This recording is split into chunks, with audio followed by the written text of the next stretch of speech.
जब प्रभु श्री राम जी अयोध्या में आ गए, रावण को मार करके राज सिंहासन पर राम जी बैठ गए, राम जी का राज्याभिषेक हो गया, तो सब भगवान के आमने सामने खड़े हैं। हनुमान जी प्रभु के चरणों के पास में बैठे और प्रभु के दोनों चरणों की सेवा कर रहे हैं।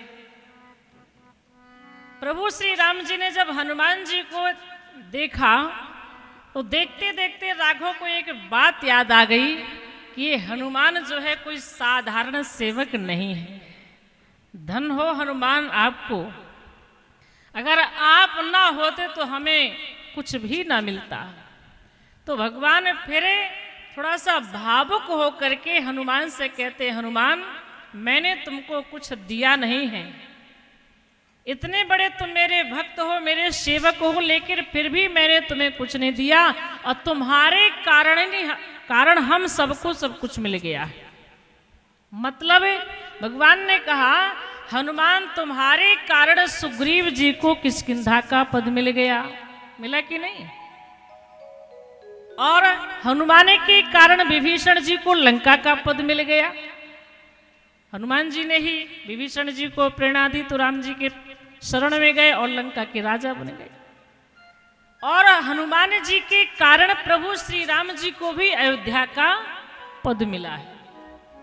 राम जी कहते हैं तुम्हारे कारण सुग्रीव को किष्किंधा का पद मिला, तुम्हारे कारण विभीषण को लंका का पद मिला और तुम्हारे कारण मुझे अयोध्या का पद मिला, लेकिन तुम्हें कहीं का पद नहीं मिला, तुम्हें कुछ नहीं मिला। इतना कहते कहते सरकार थोड़ा सा भावुक हो गए, मैंने हनुमान को कुछ दिया नहीं। श्री हनुमान जी महाराज इस प्रसंग को बदलना चाहते हैं और हनुमान जी महाराज ने कहा प्रभु आप भी अच्छी बात कर रहे हैं, अच्छा पहले मुझे ये बताइए कि जिसे 2 पद मिलेगा तो वह 2 पद लेगा कि 1 पद लेगा? भगवान ने कहा वह तो 2 पद लेगा, 1 के पीछे क्यों पड़ेगा?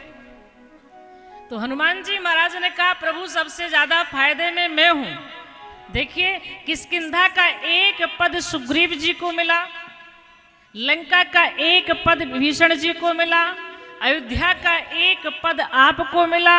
और हनुमान जी प्रभु के दोनों चरणों को पकड़ लेते हैं और कहते हैं देखिए प्रभु मुझे 2 पद मिल गए हैं, अब बताइए सबसे ज्यादा फायदे में कौन है, आप हैं कि मैं हूं? प्रभु के दोनों चरणों को हनुमान जी पकड़ लेते हैं, कहते हैं मुझे 2 पद मिल गए हैं और ये ऐसे पद हैं जो मुझे कभी यहां से दूर नहीं करेंगे, ये पद कभी मुझे नहीं छोड़ेंगे, मुझे विश्वास है। और बिल्कुल बात सत्य है, जो भगवान के चरणों से जुड़ जाता है, प्रभु के पद से जुड़ जाता है, वह पद जीव को कभी नहीं छोड़ता है। कभी आपने सुना है कि किसी ने कहा है कि भूतपूर्व राम जी के भक्त जा रहे हैं, भले 80 वर्ष के हैं, 90 वर्ष के हैं, 100 वर्ष के हो जाएं, अगर राम जी के भक्त हैं तो आपने किसी से नहीं सुना होगा कि ये भूतपूर्व भक्त हैं। नहीं सुना है? आपने सुना है? मैंने तो नहीं सुना है।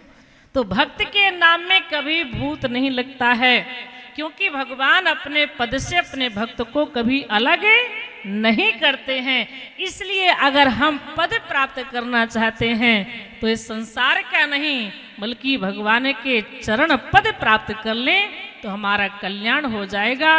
वो चरण पद से फिर हम कभी दूर नहीं होंगे, हमेशा जो है भगवान की कृपा हम पर बरसती रहेगी। तो जो भगवान के भक्त होते हैं वो संसार के पद के पीछे नहीं पड़ते हैं। लेकिन इंद्र को ऐसा लगा कि नारद मेरे पद को पाने के लिए तप कर रहे हैं, तो कामदेव को भेजा तुम जाओ और जा करके नारद की तपस्या भंग करो।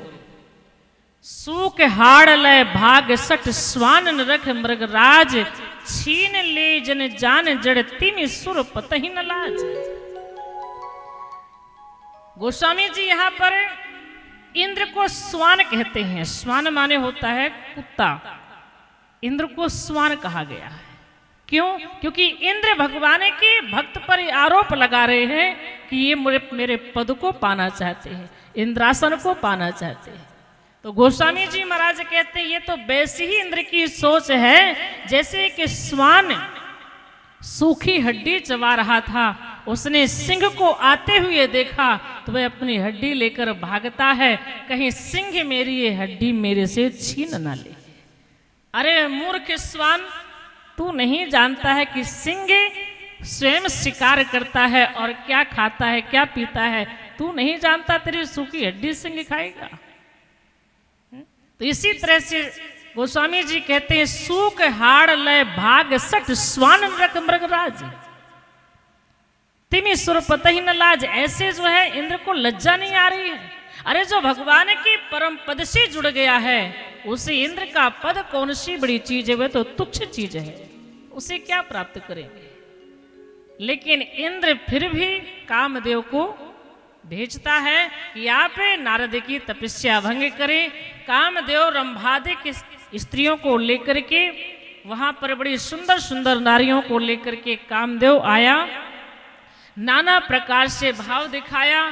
उन स्त्रियों ने बड़े सुंदर सुंदर गीत गाए, उनके ऊपर फूल बरसाए, लेकिन नारद जी की तपस्या में कोई अंतर नहीं हुआ, उनकी साधना में कोई व्यवधान नहीं हुआ, क्योंकि भगवान उनकी रक्षा कर रहे थे। सीमी चिक्की चाप सकई को तासु, अब बड़ रखवार रमा पति जासु। जिसकी रक्षा भगवान करे उसे कोई मार नहीं सकता है, जिसके रक्षक हैं श्री राम उसे कोई मार नहीं सकता।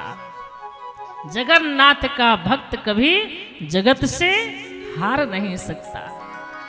तो भगवान श्री राम जी महाराज रक्षा कर रहे हैं, नारद जी पर काम का कोई प्रभाव नहीं पड़ा।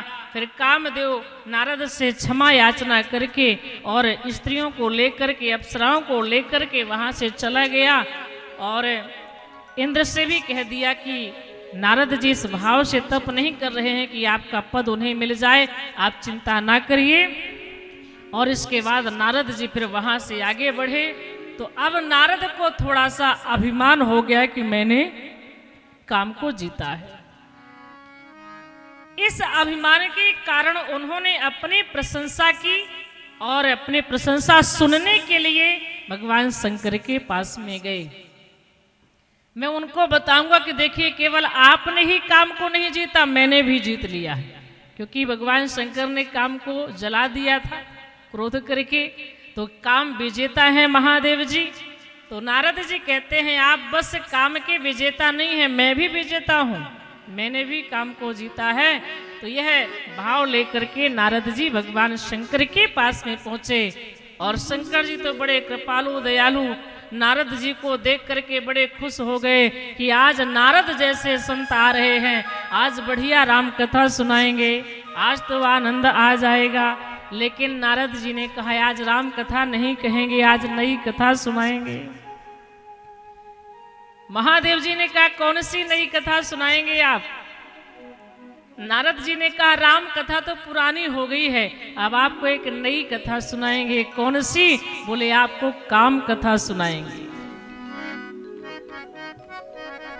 कि मारे चरित शंकर ही सुनाए, मारे चरित शंकर ही सुनाए, अति प्रिय जान महेश सिखाए, अति प्रिय जान महेश सिखाए, बारे बारे दिन मम मुनि तोहि, बारे बारे